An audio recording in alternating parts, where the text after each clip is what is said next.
بسم اللہ الرحمن الرحیم۔ السلام علیکم ناظرین، آپ میرا یوٹیوب چینل دیکھ رہے ہیں اور میں ہوں تصور حسین۔ ناظرین، کچھ نیو اپڈیٹس کے ساتھ حاضر ہوا ہوں۔ کپتان کی تمام پیش گوئیاں سچ ثابت ہونے لگیں۔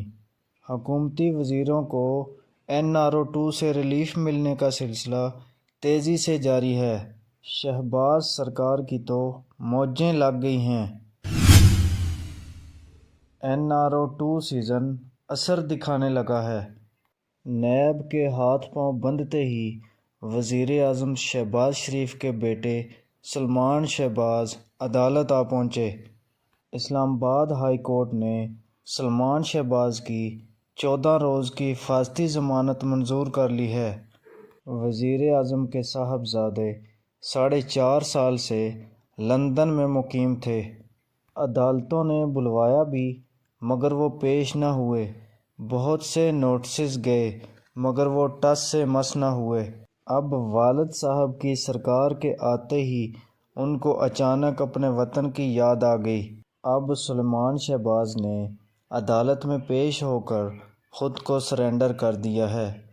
اس کیس کی سماعت چیف جسٹس عامر فاروق نے کی ہے۔ عدالت نے سلمان شہباز کو 14 روز میں ٹرائل کورٹ میں پیش ہونے کا حکم دیا ہے۔ میڈیا سے گفتگو میں سلمان شہباز نے اپنے خلاف مقدمات کو انتقامی کارروائی قرار دیا ہے۔ انہوں نے یہ بھی دعویٰ کیا ہے کہ اب ملک میں فیئر ماحول ہے۔ ناظرین، یاد رہے کہ سلمان شہباز 16 ارب کی منی لانڈرنگ کے مقدمے میں ملوث ہیں۔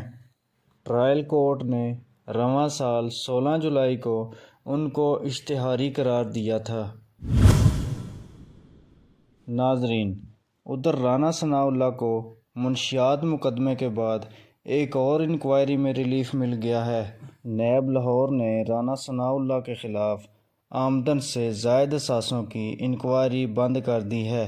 DG نیب نے حتمی منظوری کے لیے فائل چیئرمین نیب کو بھجوا دی ہے۔ نیب لاہور ہائی کورٹ کا ضمانت کا فیصلہ بھی سپریم کورٹ میں چیلنج نہیں کرے گا۔ رانا ثناءاللہ کے خلاف 3 مختلف شکایات 24 اپریل، 27 اپریل اور 16 اگست 2019 کو موصول ہوئیں۔ نیب نے رانا ثناءاللہ کے گرفتاری کے وارنٹ 9 نومبر 2020 کو جاری کیے تھے۔ ذرائع کے مطابق نیب کا موقف ہے کہ نیب ترامیم آرڈیننس کے بعد مزید انکوائری جاری نہیں رہ سکتی۔